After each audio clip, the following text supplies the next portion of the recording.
평화를 앞둔 마을을 덮친 불청객이 있다면서요, 안진용 기자님. 네, 이 마을엔요 몇 년째 몰려다니면서 말썽을 피우는 골칫덩어리 소떼들이 있습니다. 최근에는 그 출몰이 더 잦아져서 마을에서는 공포의 대상이 됐다고 하는데요. 이 소떼들의 만행 영상으로 준비했습니다. 허허.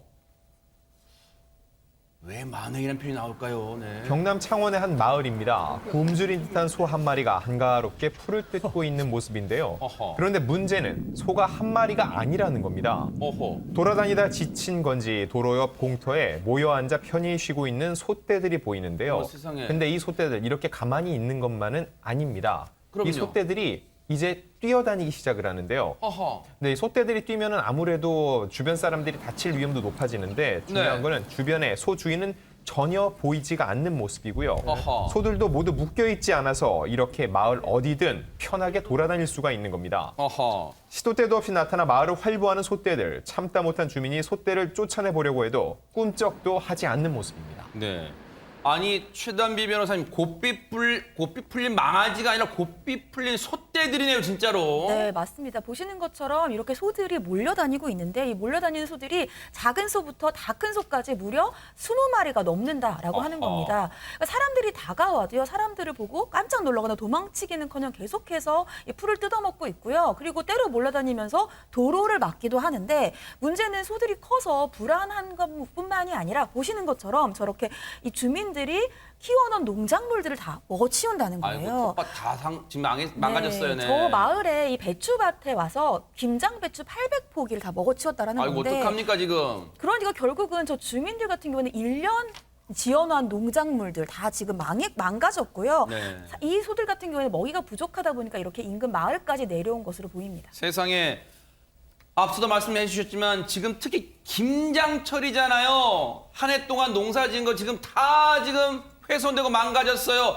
얼마나 지금 억장이 무너지실까요? 그 얘기 들어보시고 이어가 보도록 하겠습니다. 집에 가.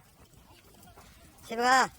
우리가 지금 소를 갖다가 폐를 반지 한 3, 4년 정도 됩니다. 아니 굉장히 불안하지. 혹시 오다가 애들이나 있는데 더 바꾸면 제일 겁이 나고 말도 안 듣습니다. 쫓아도 희끗희끗 쳐다보고 소가 크니까 겁이 나요.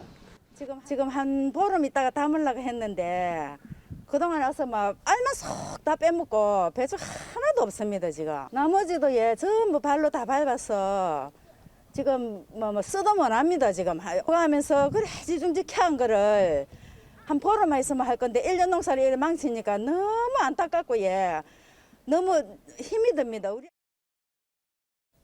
농작물은요, 농사를 지으시는 분들한테는 자식과도 같은 존재란 말이에요. 그런데 그게 다 망가졌어요. 그런데 최진봉 교수님, 예. 그럼 저 소떼들은 주인이 없는 소들이에요? 주인이 있어요. 어허. 근데 문제는 관리를 안 하는 거죠. 어허. 지금 말씀한 주인은 있는데 관리하는 사람이 없어요. 그냥 방치해 놨고요.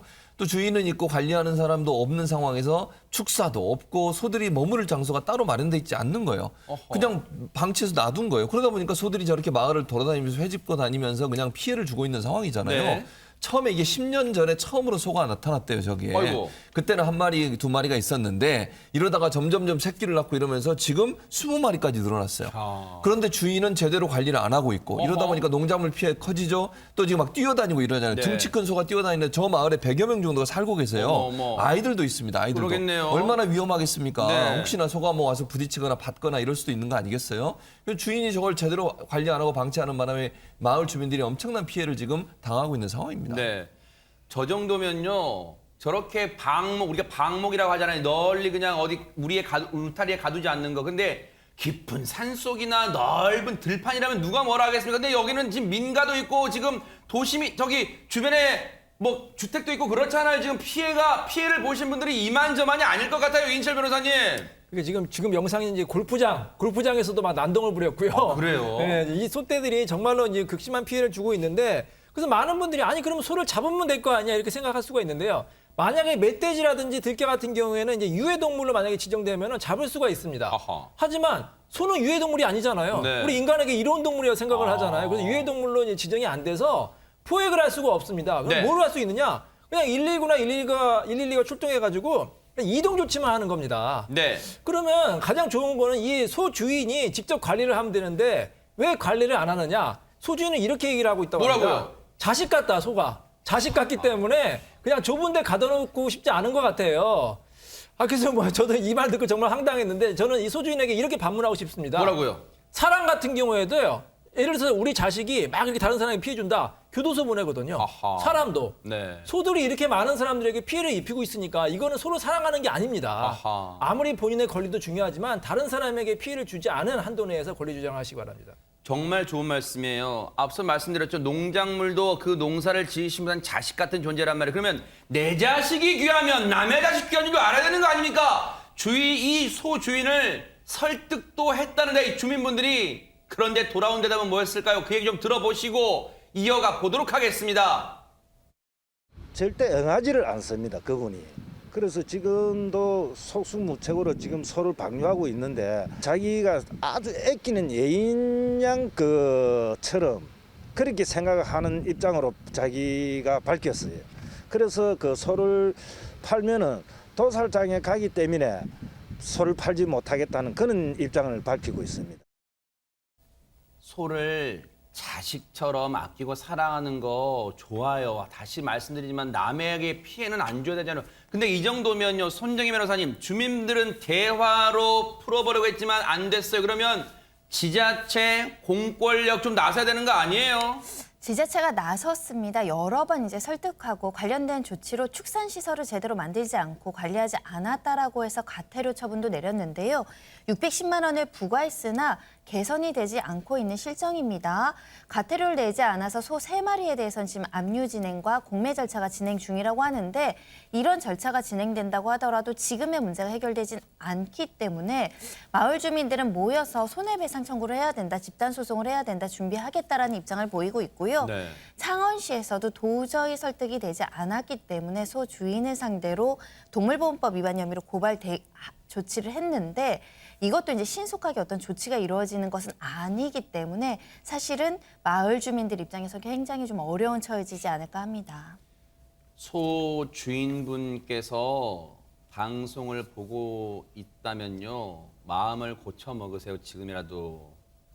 혹시라도 마을 주민 중에 아이들이 다치는 불상사가 일어나야만 그때서야 대책을 세우고 반성할 겁니까?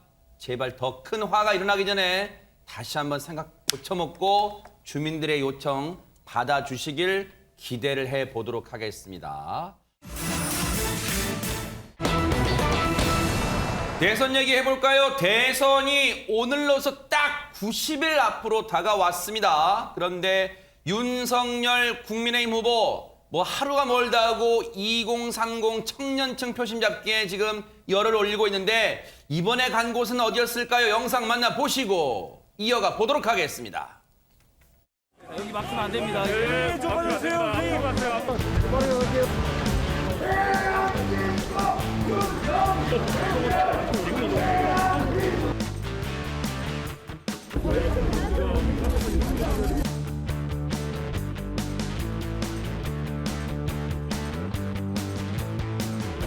어떤 모양을 해줘야지 몰라서 좀 쉬운 거를 해주시죠. 원래 그 전에 손으로 했거든. 예, 맞습니다.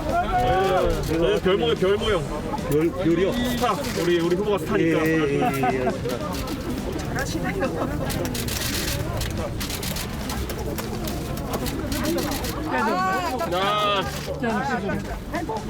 예. 아이고, 선생님 감사합니다.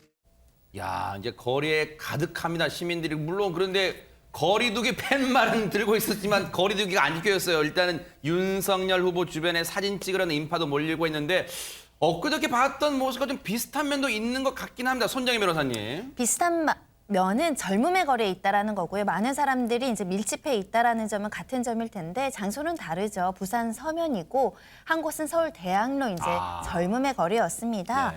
사실 부산 서면에서는 보시는 것처럼 저렇게 빨간색 후드티를 입고 셀카 찍고 싶으면 말씀해 주세요라고 해서 네. 좀 스킨십을 강조하는 모습이었다라고 한다면 서울 대학로 젊음의 거리에서는 팻말 속 가만히 보시면은 코로나 위험, 거리두기 해주세요. 지금은 이동 중 이런 팻말들이 적혀 있거든요. 아무래도 오미크론의 확산세가 지속이 되면서 이렇게 여러 가지 행사를 하지만 방역 조치를 충실히 이행하겠다라는 캠프의 고민이 담겨 있는 것으로 보이고요. 네. 사진 촬영이라든가 스킨십은 최대한 제한하는 모습입니다. 네. 사실 저렇게 거리두기, 셀카와 악수 자제 부탁 일단은 의도는 좋아요. 그런데 앞서도 말씀드렸지만 어제도 그렇고 오늘도 그렇고 확진자가 7,000명이 넘어요. 그런데 사람이 거리두기는 전혀 안 지켜지고 있어요. 지금 저곳에서. 그렇죠. 지금 보면 거리두기가 전혀 안 지켜지고 있죠. 이제 대선 후보들이 다니는 곳마다 저런 일들이 일어나고 있는데 사실 위험한 부분이죠, 사실. 왜냐하면 7,000명이 이틀째 되고 있고 앞으로도 제가 볼 때 금방 그렇게 숫자가 줄지 않을 거예요. 지금 대학로에 갔을 때 장면은 나오고 있는데요. 저 장면 같은 경우 약 300명 정도의 사람들이 모였다고 해요. 아하. 그리고 지금 거리로 봐도 가까이 붙어 있잖아요. 네. 그런 상황이니까. 그리고 이제 사진을 찍다 보면 또 접촉을 하게 되고 악수하게 되면 이제 우리가 이제 접촉이 늘어나는 것 중에 하나가 손에 만약에 이제 그 세균이 묻었을 그렇죠. 경우에 바이러스가 네. 그게 전파되는 경우도 많이 있어서 사진 찍기가 예전에는 지금 이제 오른쪽 사진을 보면 윤석열 그리고 이준석 대표하고 사진 찍으러 50m 이상 대기줄이 생긴 거예요. 거의 팬덤이네, 네, 팬덤. 팬덤이죠. 이제 크리스마스 추리 앞에 지금 사진을 찍으려고 서 있는 네. 건데 저런 부분들이 이제 혹시나 이제 저런 행사를 했는데 저기서 한 명이라도 이제 확진자가 나오거나 이제 집단감이 일어나면 이제 모든 비판이 또 이제 그 선거 캠프에 돌아가거든요. 아하. 그래서 그런 부분들이 양측 다 여야 다 좀 주의를 해야 된다. 그렇지 네. 않으면 저기서 만약 확진자 생기면요. 엄청난 비난이 있을 겁니다. 그런 부분들 잘 주의해서 그러니까요. 선거운동 해야 될 걸로 보여집니다. 이제 저 거리두기가 잘 지켜지지 않은 부분은 언론들도 지적을 할 테니까 아마 이제 차제 선대위, 국민의힘 선대위도 아마 저 부분을 또 고민할 거예요. 그런데 앞서 영상 보니까 이인철 변호사님, 네. 이준석 대표랑 윤석열 후보 나란히 뭐 가서 뭐 이것저것 많이 하던데 뭘 한 거죠?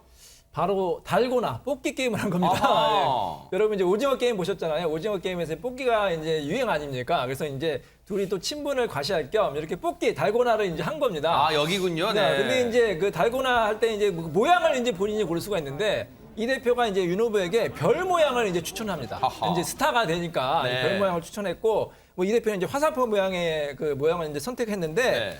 근데 이제 둘이 이쑤시개를 들고 나란히 집중하는 모습을 보였지만 결과는 꽝이었습니다. 네. 그만큼 스타 되기가 어려운 것 같습니다. 네. 근데 제 생각에는 이 두 분이 이 오징어 게임 영화를 제대로 안 본 것 같아요. 네. 이 비장의 무기가 있거든요. 뭘까요? 그냥 이쑤시개만 가지고 저렇게 하면 안 됩니다. 뭡니까? 침을 발라야 돼요. 침을 발라가지고 사살사살 하거든요. 네. 그만큼 이게 당첨되기가 어렵다고 말씀드릴 수가 있습니다. 네. 그런데 이제 대학로 하면은 이 젊음의 거리 그러다 보니까 또 청년도 생각나지만 대학로 하면 여러 소극장도 있잖아요. 문화예술의 거리이기도 해요. 그러다 보니까 저곳에서 청년 문화예술가들도 만나는데 그들의 어떤 애로사항도 많이 들었을 것 같아요. 최단비 변호사님. 네, 그러니까 이제 8일에 윤 후보와 이제 이준석 대표가 청년 문화예술인 8명과 간담회를 가졌습니다. 아하. 근데 이 자리에서 청년 문화예술인들이 코로나 때문에 이제 공연이 줄어들다 보니까 생계에 굉장히 위협을 받고 있다. 그래서 아하. 재정적 지원이 절실하다. 또 이렇게 얘기도 했고요. 또 윤 후보 같은 경우에는 보통 이제 뭐 코미디 프로그램이라든지 아니면 사극이 없어지는 것이 아무래도 정치적인 영향력 때문이 아니겠느냐. 본인이 집권하게 된다면 그런 영향력을 없앨 거고 그러면은 생태계가 더 좋아질 것이다. 또 이렇게 얘기도 했습니다. 네. 그러자 이제 이준석 대표가 본인이 얘기하겠는데 앞으로 이제 희극인들이 본인 이준석을 가지고 패러디하는 것에 대해서는 내가 아무 말도 하지 않겠다. 이렇게 얘기를 하면서 네. 정치 풍자에 대해서 긍정적인 얘기를 했습니다. 네. 근데 사실 저 부분은 뭐 이재명 후보가 됐든 윤석열 후보 됐든 누군가 정말 대통령이 된다면 요 몇 년 사이에 여러분 진짜 그런 거 느끼시죠? 코미디 프로그램 중에 성대모사는 뭐 고사하고 정치 현안 패러디하는 프로그램이 싹 사라졌어요. 그러다 보니까 코미디언들이 갈 곳을 잃은 거예요. 정말로 이 생계도 막막해지고 그런 여파가 막 미쳤어요. 정말로 이젠 풍자도 좀 살아나는 그런 걸 좀 기대를 해볼게요. 누가 됐든 간에요. 그런데 확실히 이준석 대표랑 손잡고 2030에게 다가가려는 게 많이 느껴지는데 안진웅 기자님 뭐 그래도 일각에서는 이거 갖고는 안 된다, 턱없이 부족하다 이런 목소리도 있을 것 같아요. 네, 어제 청년문화예술인과의 간담회가 있었는데요. 이 자리에서 윤 후보가 젊은 층들이 사용하는 단어를 이해하지 못해서 이준석 대표의 도움을 받는 모습이 포착이 됐습니다. 한 참석자가 이런 질문을 합니다. 버티다 못해 다른 길을 찾으며 두 번의 현타를 겪었다. 후보님은 현타를 아시냐라고 물었는데 이 현타는 현실 자각 타임의 준말입니다. 다소 헛된 꿈을 꾸다가 현실을 깨닫게 되는 순간을 얘기를 했는데 이 윤 후보는 이에 대해서 현실 회피 아니냐는 답을 내놨는데 사실 현실을 깨닫게 되는 순간이 있기 때문에 반대의 답을 내놓은 겁니다. 만약에 이걸 깨닫게 된 다음에 내가 2030이랑 꽤 소통하는 줄 알았는데 잘 몰랐구나라고 깨닫는 그때 바로 현타가 왔다라는 표현을 쓰게 되는 건데 그래도 참 다행인 건 옆에 있던 이준석 대표가 이건 어떤 뜻인지 일일이 설명을 해줬습니다. 사실 2030의 지지를 이준석 대표를 통해서 많이 얻고 있는데 네. 선대위 안에서 이 대표의 역할이 무엇인지 확실히 보여주는 대목이었습니다. 야, 참 진짜 모를 일이에요.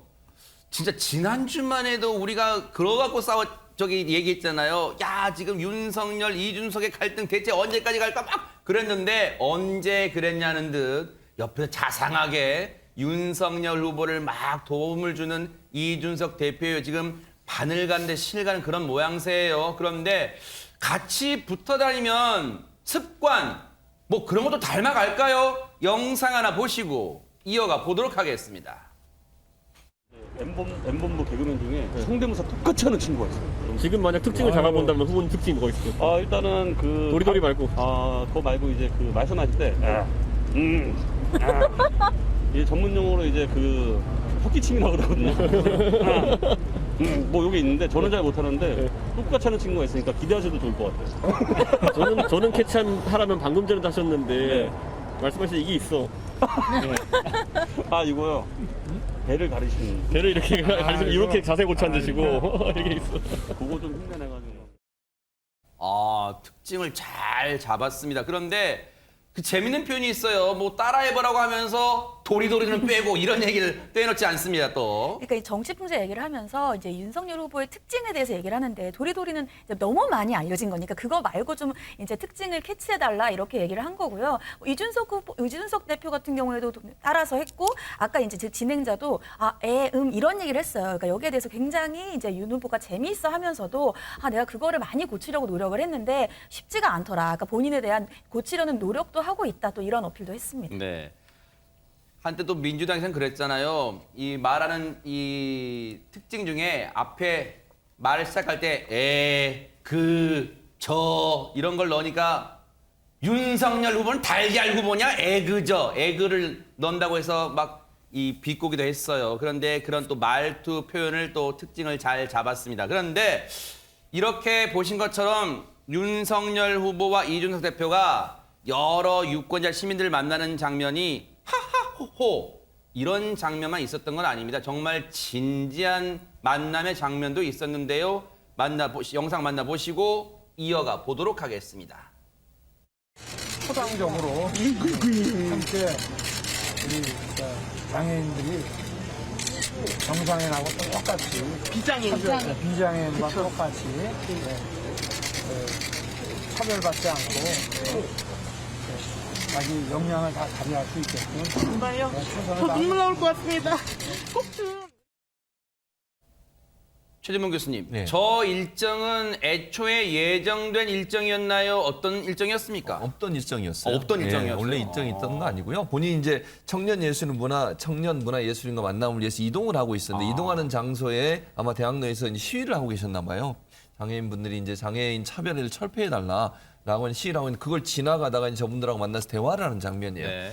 그 대화에서 철폐에 대해 적극적으로 나서겠다 하는 부분 잘 했는데 아까 나온 그 말이에요. 그 말 때문에 지금 이제 비판이 일고 있는 건데요. 이제 저분들한테 정상인과 동일하게 하도록 해드리겠다. 이 정상이란 말이 문제거든요. 왜 그렇죠, 네. 장애인 입장에서 가장 기분 나쁜 게 정상인, 비정상인이요. 네. 정상인의 반대는 비정상인인 거잖아요. 그러니까 장애인의 반대는 비장애인이에요. 네. 그러니까 비장애인이라고 호칭을 했어야 되는데 정상이라고 얘기하면 네. 장애인들 입장에서 그럼 내가 정상인이 아니고 비정상인입니까? 라고 반문할 수 있는 거거든요. 네. 그래서 더 이상 저기서 논란이 있지는 않았지만 저게 언론에 보도되면서 대선 후보가 장애인에 대한 관점이 잘못된 거 아니냐 이런 비판이 일고 있는데 네. 말 한마디 한마디도 이렇게 중요한 겁니다. 사실은 맞아요. 대선 후보들 어디 가서 무슨 말 한마디 하면 그 말 때문에 엄청난 비판일 수도 있고 또 엄청난 논란이 될 수도 있어요. 그래서 말을 할 때는 항상 조심해야 된다. 네. 특히 장애인 앞에서 비장애인이란 말을 해야지 그 정상인과 비정상인처럼 이렇게 구분해서 얘기하는 것은 지금 잘못됐다. 네. 이 부분은 주의하셔야 될 걸로 보여집니다. 그리고 현장에서 이제 이 비장애인이라고 표현해달라고 지적하니까 곧바로 또 정정하는 모습도 보이기도 했고요. 지금 아마 지하철을 이용하시는 분들은 아시겠지만 해화역에서는요, 장애인분들이 장애인 이동권 보장을 요구하는 그런 시위도 벌이고 있습니다. 혹시 보실 때마다 격려와 힘을 내시라고 응원해 드리는 것도 필요해 보입니다. 그런 가운데 사실은 2030 겨냥해서 이준석 대표하고 원팀처럼 지금 다니고 있어요. 그런데 이 인물과도 혹시 하나가 될 수 있을까요? 관련 얘기 들어보시고 이어가 보도록 하겠습니다. 이준석 당대표와는 뭐 사이가 안 좋으세요? 혹시? 아니요, 그분을 모르는데 뭐 사이가 좋고 안 좋고 할 근데 왜 언론에 그렇게 비춰집니까? 글쎄, 그건 언론에서 재미지라고 뭐 계속 확대 재생산하는 것 같은데요. 예. 저는 일단 개인적으로 이준석 대표를 이재명 후보보다 더 모르고요. 예. 네, 그리고는 지금 만나본 적이 없는 사이에 오해 같은 게 싹 틀 수는 있잖아요. 사람들끼리. 예. 해소할 수 있다고 믿고 있고요. 지금 선대위 합류하셔가지고 좀 만나보셨어요? 네, 만나서 악수도 하고 만나보니까 호탕한 젊은이고 예. 대표님이시기 때문에 제 입장에서는 지금 후보님 못지않게 제 그 상급자이십니다. 예. 보통 우리 그런 말 하잖아요. 말에 뭔가 가시가 있다는 말 하잖아요.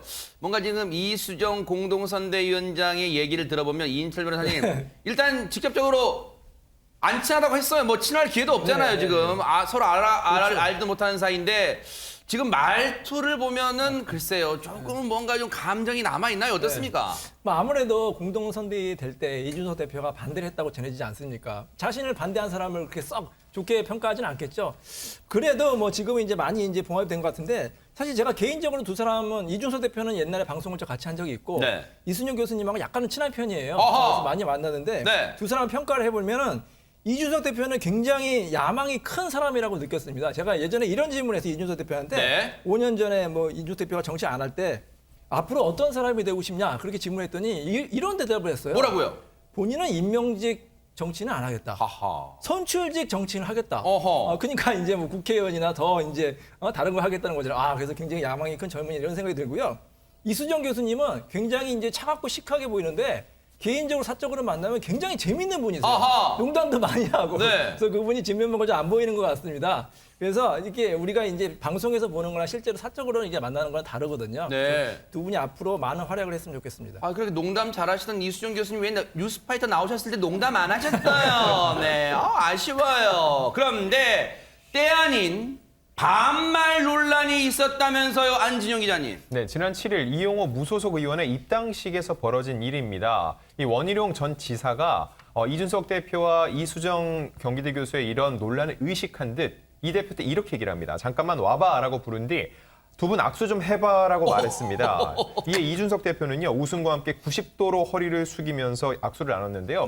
여기까지만 보면 두 사람 사이엔 별 문제가 없었습니다. 그런데 당시 상황이 공개가 되면서 아무리 나이가 어리다고 하지만 원희룡 지사가 이 당대표를 두고 반말을 한 것을 두고 예의가 없다라는 의견이 있었고요. 또 한편에서는 그건 예의가 없는 게 아니라 격의가 없는 거다라고 갑론을박이 벌어진 겁니다. 없긴 없어도 한쪽에는 예의가 없는 거다. 다른 한쪽에는 허물, 격의가 없다. 친하다. 이렇게 보고 있다는 거예요. 당시 상황 한번 보시고 여러분이 한번 판단해 보시기 바랍니다. 보고 오겠습니다.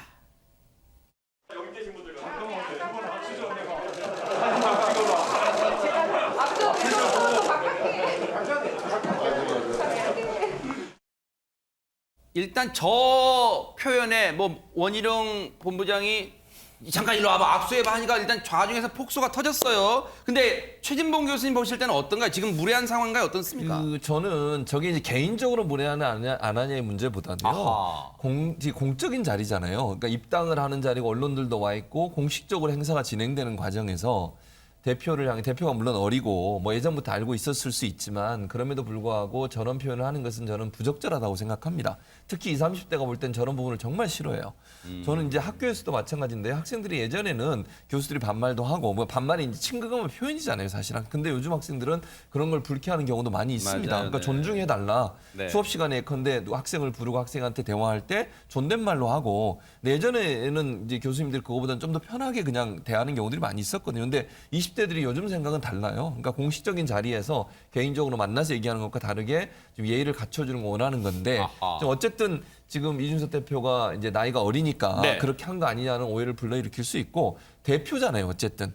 대표라고 하면 나이는 어리더라도 직책상으로 봐서 대우를 해주고 예우를 해주는 것이 저는 바람직하다. 그것이 20, 30대의 마음에 더 들게 만들 수도 있고 국민들이 볼 때는 좀 아쉬운 부분이 느껴지지 않을 수 있는 방법이라는 생각이 듭니다. 네.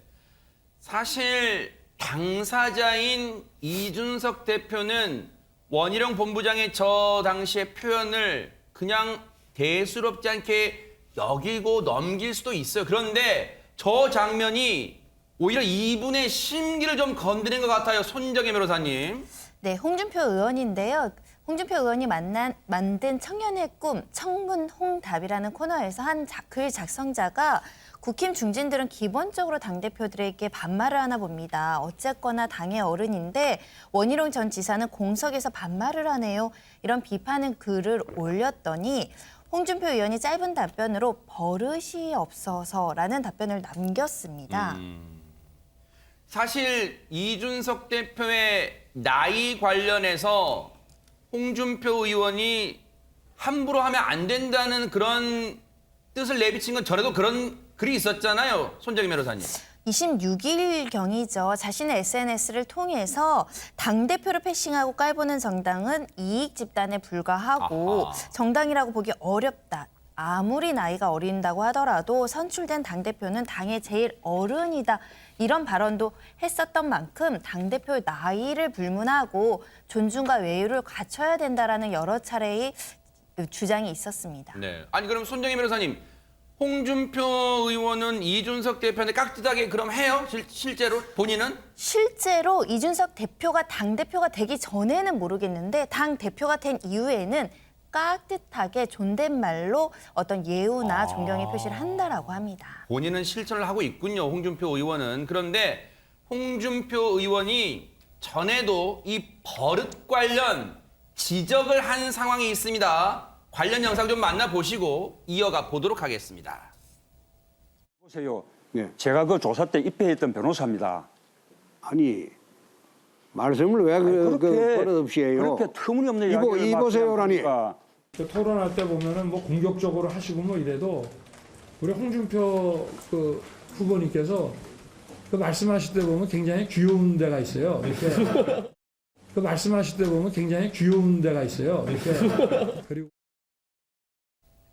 그 귀여운 데가 있다는 말이 이제 또 언론 보도를 통해 전해지니까 그 기사를 접하고 나서 버릇없다. 네 글자 딱 적어서 참 간결하게 적어요. 그런데 최단미 변호사님, 국민의힘 경선 토론회에서도 뭐 있잖아요. 이게 어깨 툭 친 거 그거 갖고도 뭐 얘기했잖아요, 예전에. 네, 맞습니다. 네. 아까 보셨던 영상이 두 개인데 첫 번째 이제 이보세요 저거는 2017년도 대선 토론회였어요. 아하. 그때 이제 이 홍준표 후보가 그 당시에 문재인 후보에게 버릇없다 이런 건데 근데 저때 나이가 홍준표 후보가 만 62세였고요. 문재인 후보가 만 64세였습니다. 그러니까 과연 나이 어린 사람이 나이 많은 사람에게 버릇없다고 하는 게 맞느냐 이제 이러한 논란이 그때 있었고요. 네. 중간에 있었던 것은 이제 윤석열 후보와 이제 홍준표 후보 그 당시에 경선 토론회였어요. 근데 경선 토론회에서 홍준표 후보가 굉장히 공격적으로 질문들을 많이 했었거든요. 그러니까 끝나고 나서 저렇게 보시는 것처럼 어깨를 탁 쳤는데 저때 그만해라 이러한 입모양 같다는 얘기들이 있었어요. 그래서 저기에 대해서도 버릇이 없다 또 이렇게 이제 홍준표 후보가 얘기를 했었는데 네. 그 당시에 홍준표 후보가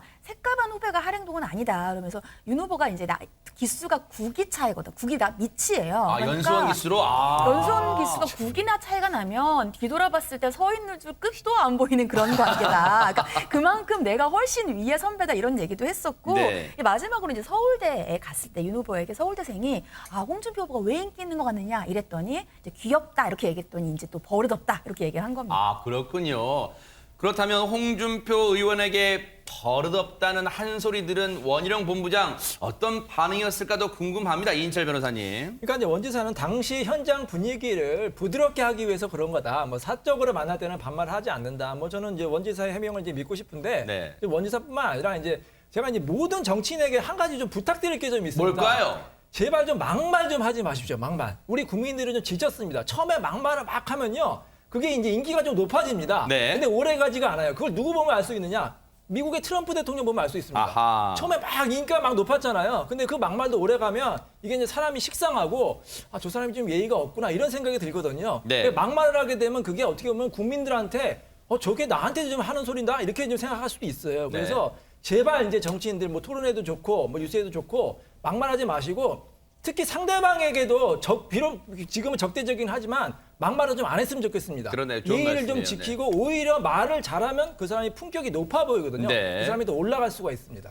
원희룡 본부장 직함은 이제 정책총괄 본부장이에요. 저 선대위에 있어요 하고 이제 서운할 것 같으니까 원전지사가 아니라 원희룡 정책총괄 본부장입니다. 그런데 원희룡 본부장 입장에서는 이제 저렇게 얘기해서 아우 사석에서는 이 같이 있을 때는 말 높입니다. 예우합니다. 그랬어요. 안지윤 기자님 그렇다면 정작 저 때 반말을 들은 이준석 대표는 어떤 생각일까요? 사실 설왕설래가 있지만 본인의 의사가 제일 중요하죠. 이준석 대표는요, 일단 원지사를 감쌌습니다. 그리고 홍준표 이 의원에 대해서도 어떤 답변을 내놨는데 그 내용을 보면은요, 제가 당대표가 된 이후로 홍 대표님이 워낙 저에게 깍듯하게 해주셔서 항상 감사하다. 아무래도 홍 대표님의 당대표를 2번이나 하셔서 당의 엄격한 위계를 중시하시는 생각이 반영된 것 같다. 아, 근데 저건 검증됐네요. 진짜 네. 홍준표 의원이 깍두기 하나 봐요. 네, 이렇게 얘기하면서 이제는 원지사에 대한 얘기를 하는데요. 네. 하지만 별도로 저는 지난 10여 년간 이어온 원지사님의 격없이 소통하는 관계도 매우 소중하게 생각한다면서 항상 저에게 좋은 조언자이자 또 배울 것이 많은 형님이라고 원지사를 치켜세웠습니다. 야, 이게 최준봉 교수님 네. 참 이 정치판이라는 게 어제 저기 뭐 오늘 동지고 뭐 그런 표현 있잖아요. 제 기억으로는 원희룡 본부장하고 이준석 대표 얼마 전까지만 해도 으르렁했던 사이 아닙니까? 그렇죠. 경선 네. 과정에서 이제 통화한 내용 가지고 서로 얘기가 논란이 많았죠. 서로가 서로를 공격하고 공개한다 만다. 뭐 그때만 해도 서로 그냥 뭐 엄청나게 싸웠는데 뭐 어쨌든 지금은 이제 경선이 끝났고 이제 윤석열 후보를 후보로 해서 어쨌든 대선을 치러야 되는 상황이니까 뭐 이제 이게 다 좋게 보여야죠. 그런 네. 상황이라고 보여지고요. 뭐 두 사람의 관계는 제가 개인적으로 잘 모르겠습니다만 어쨌든 이제 뭐 이런 모습이 불거지는 것이 당에 별로 도움이 안 돼요. 그러니까 이준석 대표도 그렇고 원희룡 지금 본부장도 그렇고 이걸 갈등으로 불거지면 결국 전체 대선판에 부정영향을 미칠 수밖에 없어요. 아하. 잘 아는 거죠 서로가. 네. 그래서 아마 대외적으로 이런 부분을 빨리 무마하려는 의도가 있는 것 같고요. 네. 뭐 어쨌든 근데 저는 아까도 말씀드렸어요. 뭐 저는 반대로 원희룡 그 본부장 그러잖아요. 사석에서는 깍듯하게 한다. 근데 반대가 돼야 돼요. 사석에서는 좀 반말해도 되잖아요. 아하. 개인적인 관계니까. 네. 근데 공식적 자리에서는 더 깍듯하게 해야 돼요. 그게 국민들이 보는 자리잖아요. 개인적으로 만나서야 뭐 반말을 하셔도 되지만 네. 공식적인 자리에서는 그렇게 하는 것은 좀 바람직하지 않으니 앞으로는 그렇게 안 하셨으면 좋겠습니다. 네. 이렇게 뭐 윤석열 후보와 이준석 대표는 이제 틈나면 동행을 하고 있어요. 그런데 어제요, 윤석열 후보가 2개의 큰 권역의 유권자들의 마음을 사로잡는 그런 말을 했대요. 한번 들어보시고 이어가 보도록 하겠습니다. 충청은 저 성대부터 500년간 살아온 제 뿌리이자 고향입니다. 이 국가 균형 발전 차원에서 충청의 발전 없이 영남과 호남의 발전도 기대하기 어렵습니다. 그래서 충청의 발전을 대한민국 전체 발전의 중심축으로 해서 제게 호남은 마음의 고향 같은 곳입니다. 제가 검찰에 26년간 일하면서 또 많은 호남 출신 그 동료들과 우정을 쌓아왔고 제가 대통령이 되면 절대로 호남 홀대론이라는 말은 아예 나오지를 않도록 할 것입니다. 네.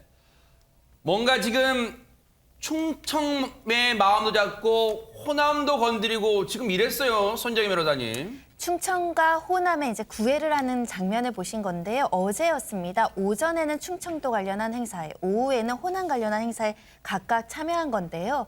모두 서울에서 이루어졌고요. 어제 오전엔 서울 영등포구의 한 호텔에서 충북 충남 도민회가 공동 주최하는 국가균형발전 완성 결의대에 참석해서 충청도는 제 뿌리이자 고향이라고 언급을 한 거고요. 어제 오후에는 서초구의 한 오피스텔에 방문해서 재경, 강주, 전남 향후에 이제 참석해서 정책 간담회를 하는 자리였는데 재계 호남은 마음의 고향 같은 곳이다 이렇게 언급을 했습니다. 네.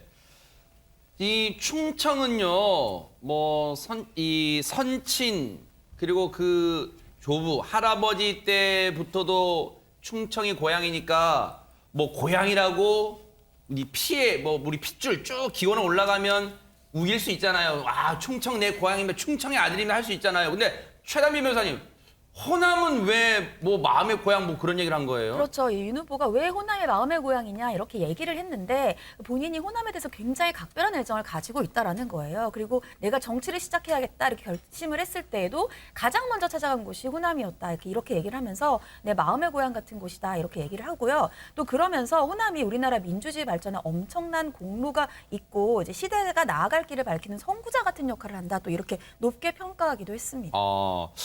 아니 그래서 그럴까 일단 여기에 화답을 하는 차원인지 모르겠지만요.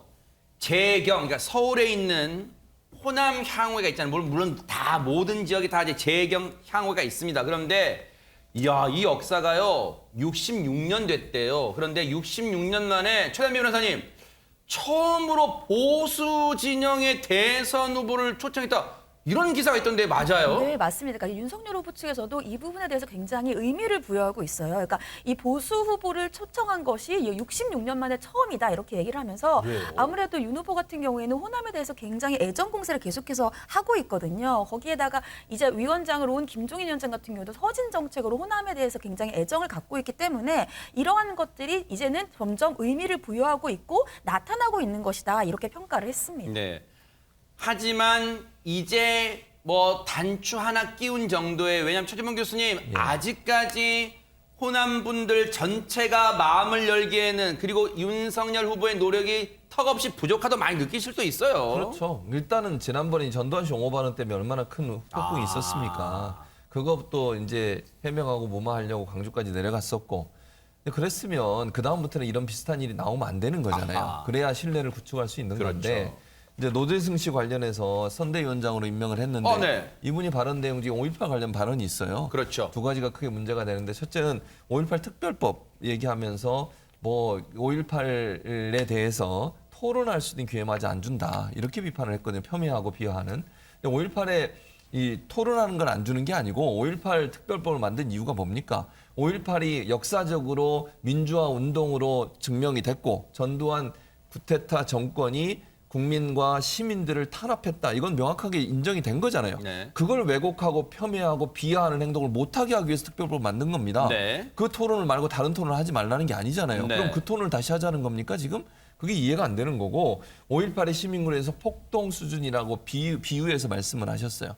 5.18 시민군들이 왜 그런 무장을 했습니까? 먼저 발포를 하니 그걸 자위권 방어해서 예를 들면 군인들이 총을 가지고 시민들을 향해 발포를 하면 시민들은 자기들을 자위권 차원에서 보호해야 되는 거 아닙니까? 그래서 무기를 가져온 거예요. 그걸 폭동이라고 얘기해버리고 이런 5.18 폄하를 하고 있는데 지금 그분 정리 안 되고 계속 상임선대위원장 하고 있습니다. 이게 과연 호남 시민들이 봤을 때 주민들이 봤을 때 윤석열 캠프가 광주에 대해서 5.18에서 어떤 생각을 하는지 의문이 들지 않을까 심각하게 고민해야 되는 상황이라는 생각이 듭니다. 최준범 교수님이 화두를 잘 던져주셨어요. 노재승 공동선대위원장 얘기 나온 김에요. 지금 앞서 윤석열 후보의 관련 얘기는 사실 좀 가볍거나 또는 지금 윤석열 후보가 지금 좋은 행보를 하고 있다는 그런 이미지의 내용이었어요. 그런데 지금 국민의힘 윤석열 후보 선대위가 가장 골치 아프게 맞닥뜨린 문제가 바로 노재승 공동선대위원장 문제인데 이 노재승 위원장의 과거 발언들이 지금 계속해서 일파만파 논란을 낳고 있다면서요. 손정희 변호사님.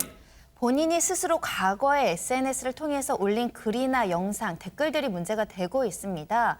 여러 개를 설명을 드리면 지난해 5월에는 재난지원금 조회 서비스 화면을 공유를 하면서 개밥 주는 것 말곤 할 줄 아는 게 없나. 그리고 해시태그로 개돼지 되지 마시다 이런 글을 올렸는데 마치 재난지원금을 타는 국민들을 이제 개돼지가 된다라는 취지로 이제 표현한 것에 대해서 국민 비하 논란이 나오고 있는 상황이고요.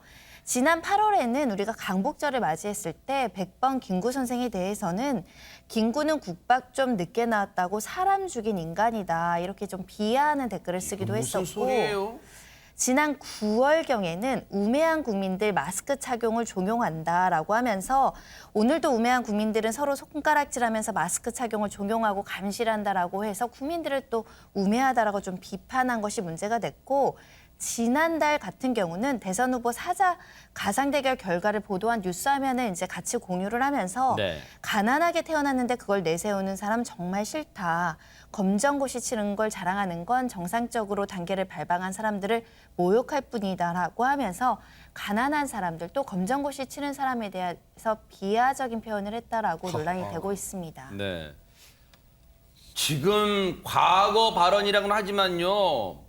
멀리 있는 과거도 아니에요. 그런데 뭐냐면 노재승 위원장의 나이가 살아온 인생 나이가 얼마 안 되니까요. 그런데 지금 그 사안마다 지금 눈을 의심케 하고 귀를 의심케 하는 그런 발언들이 많아요. 그런데 어제 한 방송사에 나와서 입장을 조목조목 얘기했다는데 먼저 조금 전에 보신 것 중에 김구 선생님 발언 관련 그에 대한 해명을 했다는데 먼저 들어보시고 이어가 보도록 하겠습니다. 제가 존경하는 이승만 대통령을 그분을 제외하고 김구 선생을 추앙하는 것이 저는 너무 못마땅해서 그때 격분한 감정으로 비틀린 감정으로 쓴 거였고 백범 김구 선생은 뭐 우리나라 대한민국 독립 건국의 아버지로 통하잖아요. 그리고 국민의힘 같은 경우에는 독립의 아버지라는 건 인정할 수 있는데 건국의 아버지는 잘못된 표현이 아닌가 그렇게 싶은데요. 생각하는 분들도 많습니다. 네, 그리고 네, 알겠습니다. 국민의힘 같은 경우에는 네. 후보 어디서 선출했습니까? 후보요? 예. 백범 김구 기념관에서 네, 후보를 네, 선출했습니다. 네. 그만큼 국민의힘도 백범 김구 선생을 높게 평가하기 때문에 거기서 윤석열 후보가 선출이 된 거거든요. 네, 저도 높게 예. 평가합니다. 진짜 저런 얘기를 지금 하고 있어요. 백범 김구 선생님에 대해서 국밥이 늦겠다고 사람 죽이는 인간 그걸 물어보니까 역사적 사료가 있다. 뭐 이런 식의 얘기를 하고 있습니다. 그런데 보세요. 자신의 어떤 이 막말이라고 일단 일컬어지는 이 표현들에 대해서 국민의힘 당원이기 전에 사적 공간에서 일개 시민으로서 했던 발언이다. 뭐 지금 이런 투로 얘기하는 겁니까? 안진영 기자님. 네, 이 입장을 고수하면서 이 해명이 불가능한 내용은 없다고 생각한다라고 전제를 했고요. 아까 얘기하는 것처럼 백범 김구 기념관에서 대선 후보 윤석열 후보가 선출된 거에 대해서는 본인이 국민의힘도 이걸 높게 평가하는 거에 대해서는 저도 그렇게 평가를 한다라고 해서 다소 한 발 물른 듯한 반응을 보였습니다. 그런데 이 한 언론과의 인터뷰 직후에 재차 입장을 표명했는데 이때 입장이 살짝 달라집니다. 다소 철없던 반응을 냈던 과거를 반성하며 앞으로 더 신중하겠다. 진심으로 사과한다. 공동선대위원장의 임무를 더욱 성실히 수행하겠다라고 해서 앞서서 자기의 의견을 적극적으로 반박했던 것과는 다소 좀 달라진 모습을 보였는데요. 적어도 이런 의견을 내는 것 자체가 본인이 이 선대위원장으로서의 역할은 계속 하고 싶다라는 속내를 공고히 한 것으로 보입니다. 지금 노재승 공동선대위원장의 이른바 사고방식 보세요, 여러분. 인생을 얼마 안 살았지만 보세요. 자신이 과거에 했던 발언이고 그때는 국민의힘의 당원도 아니었다. 그냥 일개 시민이었다. 그러면서 뭐라고 하냐 아까 들으셨죠? 만약 내가 오늘 그런 행위를 했다면 비판받고 사퇴 요구에도 응해야겠죠. 이렇게 반문했다는 건 뭐예요? 사퇴할 정도의 사안은 아니라고 지금 본다는 거잖아요. 자신은. 그러면서 만약에 자신이 과거에 노재승으로 가서 만난다면 재승아 너는 2021년 12월에 국민의힘 선대위원장이 되니까 발언은 조심하자 이렇게 얘기해주고 싶다는 거예요. 이 말은 뭐예요? 과거는 잊어주세요. 과거는 묻지 마세요. 지금 내가 잘할게요. 이런 겁니까? 관련해서 입장 들어보시고 이어가 보도록 하겠습니다. 저는 국민의힘의 당원도 아니었고요. 네. 그냥 일개 시민, 국민이었습니다. 제가 만약에 오늘 그런 행위를 했다면 저는 비판받고 뭐 사퇴 요구에도 응해야 되겠죠. 만약에 제가 과거에 저한테 가서 얘기를 해줄 수 있다면 재승아, 너는 2021년 12월에 국민의힘의 선대위원장이 되니까 발언 좀 조심하자, 이렇게 얘기해주고 싶습니다. 사안의 심각성을 너무 가볍게 여기는 듯해요. 그런데 이를 두고 사실 국민의힘 선대위 지금 곤혹스러울 수도 있어요. 관련해서 선대위 내부에서는 어떤 입장들을 나타내고 보이고 있을까요? 발언 쭉 한번 들어보시고 이어가 보도록 하겠습니다. 그 내용은 내가 구체적으로 아직 잘 모르겠어요. 어떻게 지금 저희 처리하려고 지금 준비를 하고 있는지 모르겠기 때문에 거기에 대해서 뭐 정확하게 제가 말씀드릴 수가 없습니다. 네. 본인의 거취 문제는 본인이 지금 심각하게 고민하고 있는 것으로 알고 있습니다. 오늘 회의에서는 관련 내용이 다뤄지지 않았습니다. 후보님 노승재 위원장이 오후에 정강정책 발표 연설이 취소가 됐거든요. 어떻게 좀 거치가 결정이 된 걸로 봐야 됩니까? 글쎄 오늘 하루 좀 지켜보십시오. 네. 보세요. 노재승 위원장의 오늘 뭔가 이 발언도 취소했다. 그러니까 분위기가 좀 심상치 않게 흘러가니까 기자들이 계속 노재승 위원장 얘기를 물어보잖아요. 그랬더니 일단 윤석열 후보는 일단 좀 시간을 좀 두고 지켜보시죠까지 했고요. 그런데 앞서 김종인 위원장은 오늘 오전 상황이었을 거예요. 앞서 지금은 그 문제를 잘 모르니까 어떻게 처리하려고 준비하고 있는지 거기에 대해서는 정확히 말할 수 없다. 이렇게 얘기했는데 자, 지금 어떤 소식이 들려왔느냐면 노재승 공동선대위원장이 잦은 사퇴했다는 얘기가 막 들려왔습니다. 다시 한번 확인하고 저희가 말씀드릴게요. 지금 속보로 노재승 공동선대위원장이 잦은 사퇴했다는 속보가 들려왔는데 다시 한번 재차, 3차 확인하고 저희가 확인이 되는 대로 지금 저희가 이 자막으로 흘려보내겠습니다. 확인 재차, 3차 한 다음에 전해드릴게요. 그런데 어쨌든 분위기가요. 앞서 김종인 위원장이 오전에는 그 문제에 대해서 어떻게 처리하려고 준비하고 있는지 모르기 때문에 거기에 대해서 정확히 말할 수 없다고 했지만 오후에 들어와서 입장이 조금 180도 달라졌어요. 뭐라고 했냐? 최근에 엊그제 공동선대위원장이 내정됐다가 7시간 만에 철회됐던 함익병 씨를 거론하면서 함익병 씨 사태에 준하는 대처를 하겠다. 이렇게 밝혔습니다. 그렇기 때문에 뭔가 지금 분위기가 최재봉 교수님, 국민의힘 선대위 내부 분위기가 급박하게 돌아가고 있다. 이걸 좀 감지할 수 있을 것 같아요. 그렇죠. 왜냐하면 이게 여론이 상당히 악화됐어요. 이게 빨리 끝냈으면 이렇게까지 여론이 악화가 안 됐을 거예요. 질질 끌면서 일부 또 선대위 관계자들이나 국민의힘 의원들 같은 경우에는 뭐 그냥 술 먹고 할 수 있는 얘기지 이렇게 치부하고 넘어가는 경우도 있었고 사인으로 했던 얘기가 왜 문제가 되느냐 이렇게 또 옹호하는 듯한 발언을 하면서 논란이 더 커졌거든요.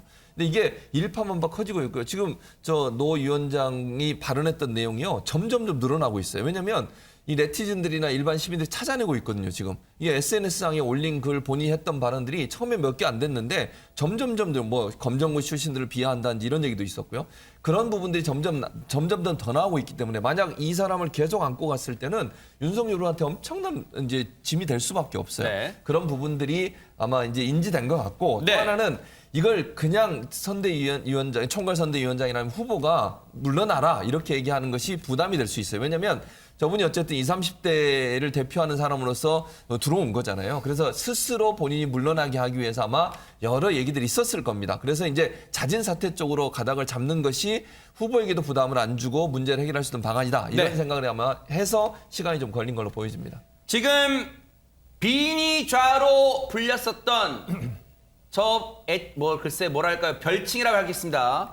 비니좌, 비니, 챙이 없는 비니를 쓰고 뭔가 으뜸이다, 잘한다, 전문이다, 특기가 있다. 그런 본좌에서 따온 좌를 붙여서 지난 보궐선거 때, 서울시장 보궐선거 때 오세훈 후보 지지연설도 했었던 그때 유명세를 치렀던 노재승 씨가 국민의힘 공동선대위원장에서 사퇴를 하면서 지금 전해지는 사퇴 변은요. 최단비 변호사님, 국민의힘 선대위 내부가 결정을 하기에 지금 상당히 부담스러워하니 그 부담을 덜어주기 위해서 본인이 자진 사퇴하겠다 이런 입장을 밝힌 것으로 전해지고 있습니다. 네, 그러니까 말씀하신 것처럼 속보에 따르면 지금 노재승 위원장이 이제 위원장이 됐죠. 본인이 스스로 자진 사퇴하겠다, 윤석열 후보에게 부담이 되는 것 같다, 이제 이런 속보가 들어왔고요.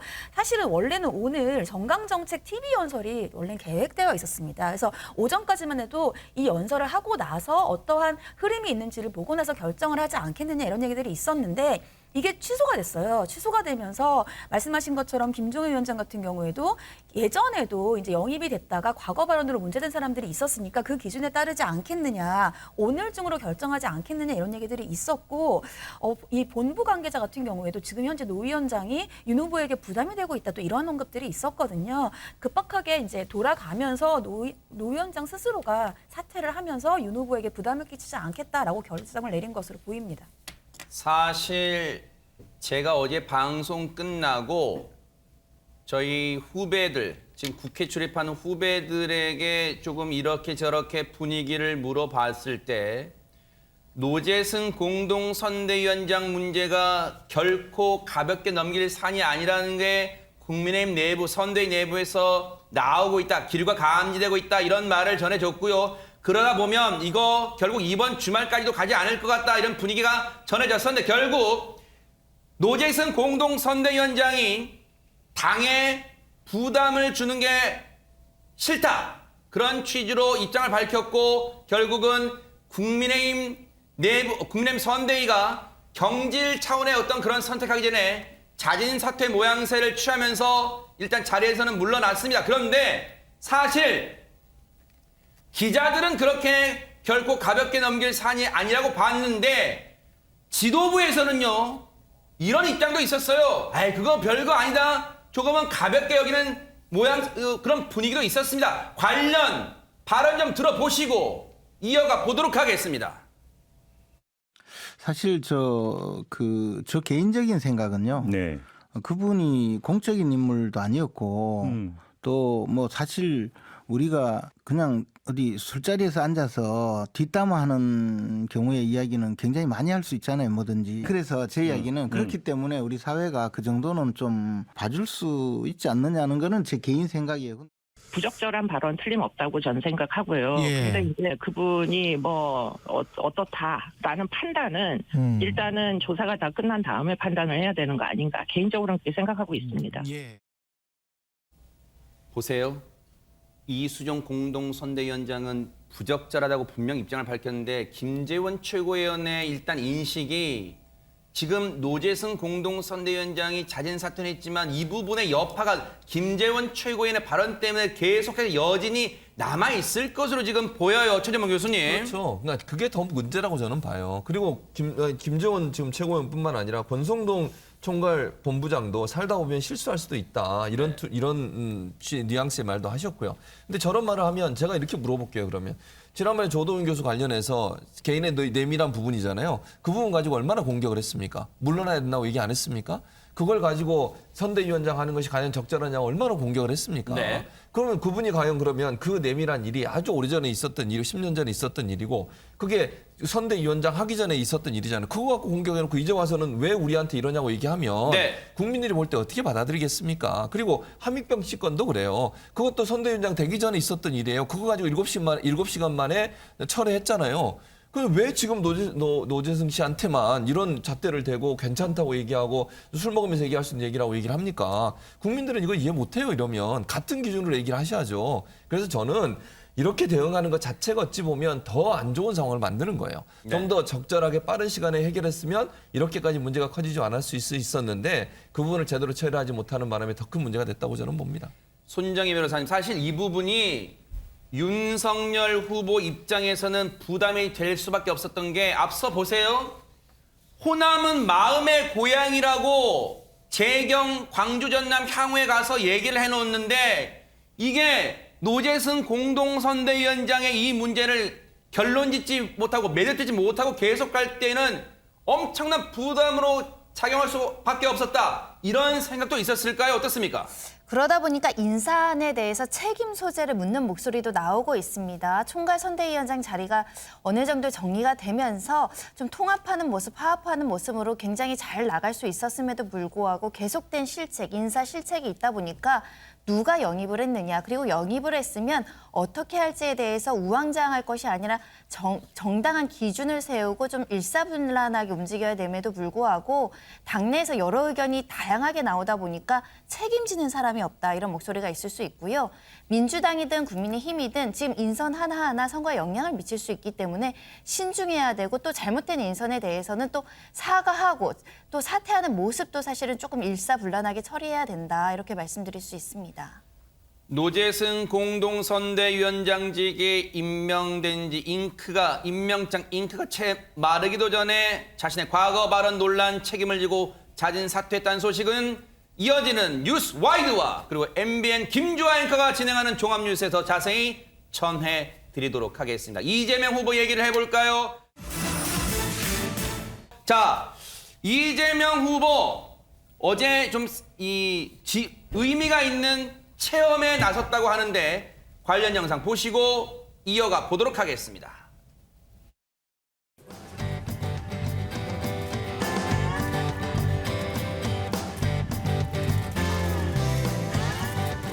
여기서 일한 지 얼마나 됐어요? 1년 정도 됐어요. 뭐 어려운 점은 없어요? 아직까지는 없어요.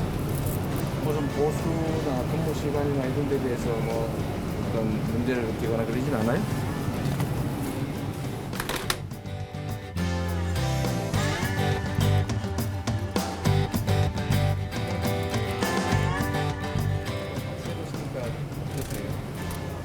연습을 했을 것 같아요.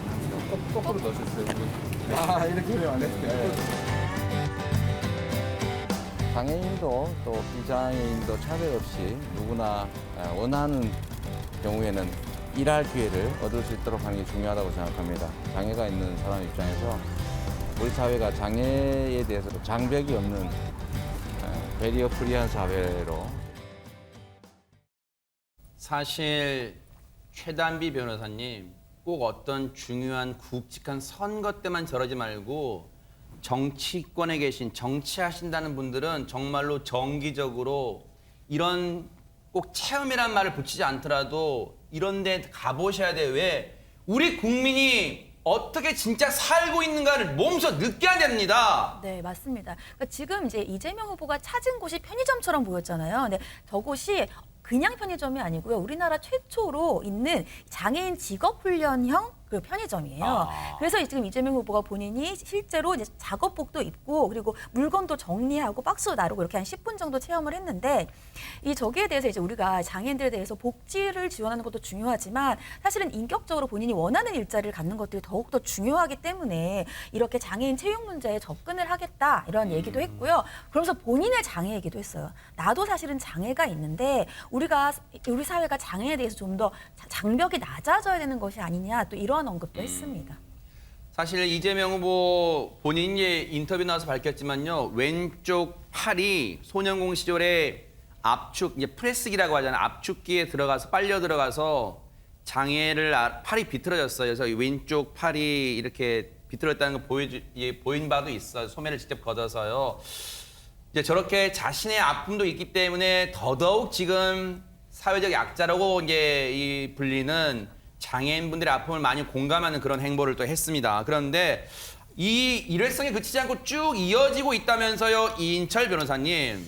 그러니까 저는 이제 이런 생각이 들어요. 이제 정치인들 이제 유세 보면 여러 사람도 만나고 막 체험도 하고 막 위로도 하고 하는데 그게 과연 저 정치인의 진심일까? 아하. 이런 생각이 좀 드는데, 네. 근데 이 사건만은 이재명 후보는 좀 진심이기를 바라고 있습니다. 네. 왜냐하면 어떤 데 가셨냐면 태안화력발전소에서 발생한 사고로 숨진 고 김용균 씨 3주기 이제 그 추모 전시회에 관람을 했거든요. 네. 거기서 이제 유족을 만나서 위로를 하는데 이재명 후보가 이런 말을 했어요. 뭘까요? 살겠다고 일하러 왔다가 죽으면 되겠느냐? 아하. 내 몸에도 박혀 있다.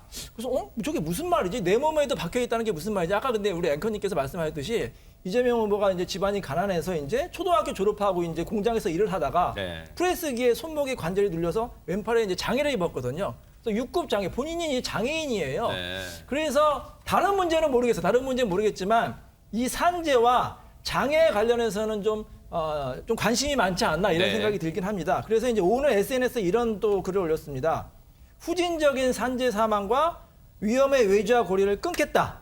그리고 근로감독관을 노동경찰로 바꾸고 네. 안전보건 재정 지원을 대폭 확대하겠다. 이렇게 이제 밝히고 있는데 사실 우리 사회에서 굉장히 중요한 문제입니다. 아니 생각을 해보세요. 정말로 이 많은 청년들 특히 2030들이 요즘 얼마나 힘듭니까? 그래서 일을 하려고 하는데 일하다가 이렇게 죽거나 사망하거나 다치면 그게 얼마나 큰 아픔입니까? 네. 그 유가족에도 정말 큰 아픔이거든요. 그렇죠. 정치인들이 다른 문제도 좋지만 특히 장애 문제, 노동 산재 문제에 더 큰 관심을 가졌으면 좋겠습니다. 네. 말씀해 주신 것처럼 어제 이재명 후보는 해안 화력발전소에서 발생한 사고로 숨진 고 김용균 씨 3주기 벌써 3년 됐네요. 시간은 흘러가고 있지만 우리가 결코 잊어서는 안 될 그 사고였습니다. 그 3주기 관련 추모 전시회에 갔었는데 유족들을 만나서 어떤 얘기들을 나눴을까요? 들어보시고 이어가 보도록 하겠습니다. 우리나라의 대부분이 노동자이고 그 사람들이 제대로 살 수 있게끔 해주는 역할이 대통령의 역할이라고 생각합니다. 좋은 말씀이십니다. 살겠다고 일하러 갔다가 죽으면 되겠습니까? 더 이상 노동자들 떨어져서 퍽퍽 떨어지는 소리 그만 듣고 싶어요. 저희 중대재해법 제발 사람 살릴 수 있는 법으로 만들 수 있도록 꼭 함께해 주세요. 약속해 주세요. 네. 함께해 주실 거죠? 그럼요. 제 몸에 박혀 있지 않습니까? 네. 보신 것처럼 유족들과 이재명 후보는 그저 그냥 손만 잡은 게 아니라 보셨죠? 눈을 마주쳤습니다.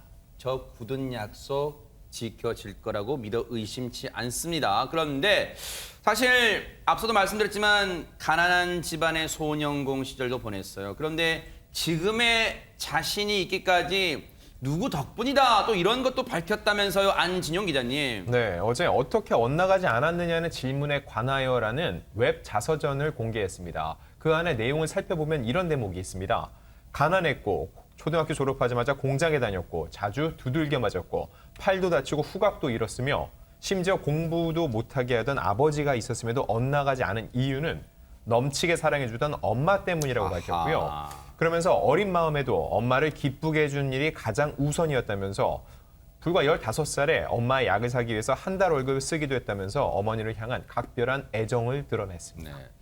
사실 최진봉 교수님, 네. 물론 대선 국면에서는 국민에게 다가가는 정책, 그런 공약도 중요합니다. 물론 중요하죠. 그런데 이런 감성적 접근도 중요한 것 같아요. 그럼요. 사람들한테는 그러니까 스토리가 중요해요. 인생을 어떤 사람을 판단하고 볼 때 스토리가 있느냐 없느냐가 중요하거든요. 그래서 그런 스토리가 있다고 하면 사람들의 감성과 마음을 움직이는데 정말 중요하게 역할을 하거든요. 그러니까 정치적 지향점이 명확하신 분들은 웬만해서는 그런 부분에 움직이지 않지만 중도 성향이거나 아니면 특별히 정치적 지향성이 없는 분들은 인간 그 사람에 대한 어떤 모습의 연민도 있을 수 있고 또 네. 그분이 걸어온 길에 대해서 감동도 받을 수 있고 이러면서 이제 마음이 움직일 수 있거든요. 그런 차원에서 본다고 하면 이제 양면성을 갖고 있는 거죠. 그러니까 이재명 후보가 지금까지는 뭐 이재명은 합니다 또는 사이다 발언 이래서 강한 모습만 보여줬어요. 그 정치인 이재명의 모습이라면 인간 이재명의 모습은 참 힘들고 어렵게 살고 어렵고 힘든 과정에서도 본인의 꿈을 잃지 않고 끝까지 살아와서 지금의 자리에 와 있다는 이 모습. 네. 이 두 가지를 함께 병행해서 양쪽 면으로부터 국민들에게 정말 지지받는 그런 후보가 되고 싶은 마음이 이런 표현으로 나타나는 게 아닌가 이렇게 볼 수 있을 것 같습니다. 근데 일각에서는 그런 말을 해요. 손정희 변호사님. 국민의힘은 사실 삼김 선대위 뭔가 일을 좀 나눠서 할 수도 있지만 이재명 후보 선대위는 그냥 원톱. 이재명 후보 혼자 고군분투한다면서요 지금. 그래서 지원군 그리고 구원 투수가 필요하다라는 목소리가 높아지고 있는데 그러다 보니까 이낙연 등판론 주장하시는 분들 목소리가 커지고 있습니다. 사실 국민의힘 같은 경우는 이준석 당대표도 있고 김종인 위원장도 있는데 일단 이낙연 전 대표가 언제 나오냐 많은 사람들 관심을 갖고 있는데요. 네. 곧 등장한다라는 설도 있는 것이 지난 3일이었죠. 정세균 전 국무총리가 이제 전북 전주에서 이재명 후보를 만났는데 이 회동 이후에 곧 이낙연 전 대표도 만나서 지금은 선대위 상임 고문 정도의 역할에 머물러 있지만 전면적으로 대폭적으로 지원해서 선대위에 합류하지 않을까라는 예측이 있습니다. 하지만 여전히 이재명 후보와 거리두기를 하고 있는 이낙연 전 대표 지금 개인적 행보를 계속하고 있잖아요. 관련해서 이낙연 전 대표 얘기 들어보시고 이어가 보도록 하겠습니다. 이재명 후보를 좀 지원해야 되는 거 아니냐라는 일각의 이런 요구도 있는 것으로 알고 있습니다만은 저는 선대위 상임고문으로 이미 합류해 있고요. 저 양심과 책임의식에 맞게 활동할 것이고 지금까지 그러지 않은 적은 없었다고 생각합니다. 좀 더 적극적으로 지원해야 되는 거 아니냐 이런 요구도 있는 거 구체적으로 무엇을 할 것인가에 대해서 얘기가 있어야 할 것입니다. 상임고문이 9명인데요. 9명이 비슷하게 하고 있지 않나요? 요구가 있으면 더 하실 수도 있다는 말씀이십니까? 아니 이제까지 안 한 적이 어디 있습니까? 질문을 잘 이해를 못 하겠네요. 네. 일단 그 지역에 이낙연 후보를 지지했던 분들 만나서 대화도 하고 설득도 하고 또 함께 가자 이런 말씀을 하시고요. 공개적으로 좀 본격적인 활동을 언제 하느냐 하는 거는 후보가 어느 정도 그 시작점에 출발선에 섰기 때문에 이제 조만간에 함께 어깨동무를 할 때가 되지 않았나 하는 생각을 해보는데 앞서 이낙연 전 대표 얘기는 나름대로 나 지금 하고 있어요. 지금 그런 얘기 같아요. 그러니까 다른 9명의 상임 고문들이죠. 선대위 고문들과 같은 역할을 하고 있다는데 지금 이재명 후보 입장에서는 이낙연 지금 전 대표는 그 이상의 역할을 하셔야 된다고 얘기하는 거예요. 왜냐하면 상임 고문들은 그냥 이제 이름 올려놓으시고 필요할 때 이제 조언을 듣는 거지만 이낙연 이제 전 대표는 경선 과정에서 치열하게 이제 싸운 분이잖아요. 그러니까 어느 이제 이벤트 같은 데 오셔서 손도 한번 잡아주고 행사에 참여해서 힘도 실어주고 이걸 지금 부탁드리는 것 같고요. 저는 뭐 조만간은 아니더라도 언젠가 그런 일이 일어날 거라고 봅니다. 아주 중요한 계기에 본인도 어쨌든 이낙연 전 대표께서도 그런 계기를 통해서 본인이 뭔가 귀한 부분이 분명히 있어야 돼요. 그냥 일상적인 어떤 활동으로 돌아오는 것보다는 극적인 어떤 이벤트를 만들 가능성이 있다고 보고 이재명 후보 측에서는 끊임없이 저는 이낙연 전 대표를 향해서 요청드리고 또 존중해드리고 또 모시려고 노력하고 이런 모습이 있어야 될 걸로 보여집니다.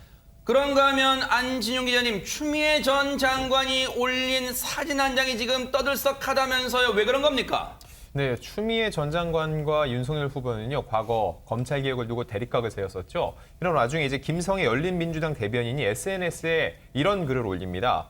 윤석열 후보가 과거 예능 프로그램에 출연해서 원칙주의자 아버지에게 대학생 때 맞으면서 컸다라고 한 거를 두고 체벌로는 아무것도 해결되지 않는다라는 글을 남겼는데 아이고 저거예요 사진이? 네 맞습니다. 정작 추 장관이 올린 사진은 저겁니다. 자세히 들여다보시면은요. 지금 회초리를 든 여성의 얼굴에는 추미애 전 장관 그리고 지금 종아리를 걷고 있는 남성의 얼굴에는 윤석열 후보의 얼굴이 합성이 돼 있습니다. 마치 훈육하기 위해서 매를 맞는 듯한 합성 사진인데요.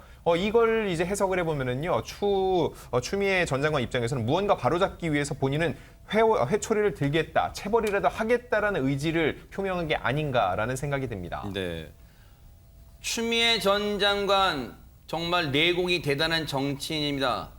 뭔가 저 사진이 일파만파 논란 빚을 거란 충분히 예상했겠죠, 최단미 변호사님? 네, 예상했겠죠. 아무래도 뭐 이렇게 윤 후보를 제대로 이제 알고 교육시킬 수 있는 것은 본인이다. 뭐 이러한 어필을 하고 싶었던 것 같은데 추 전 장관의 좀 의도와는 또 다른 논란도 지금 생기고 있습니다. 그러니까 김정아 전 민생당 대표가 SNS에 글을 올렸는데요. 천박의 탈을 쓰고 회초리를 들고 온 추 전 장관, 윤 후보에 대한 열등감의 표출인가 이렇게 얘기를 하면서 인식 수준이 저급하다 못해 역겹다. 이렇게 굉장히 강하게 비판을 했고요. 진중권 전 동양대 교수도 윤석열을 때려주고 싶은 동심이 앙증맞게 표현됐다. 이분 왜 이렇게 유치하냐 이렇게 비판을 했습니다. 김부선 배우도 글을 썼는데요. 이분도 등장해요? 추 전 장관이 윤석열을 후보로 만들더니 이제는 윤석열 대통령을 만들려고 한다. 이렇게 비판도 했습니다. 어쨌든 대선이 임박할수록 조그만 거라도 큰 이슈가 되지 않을까 그런 생각을 해봅니다.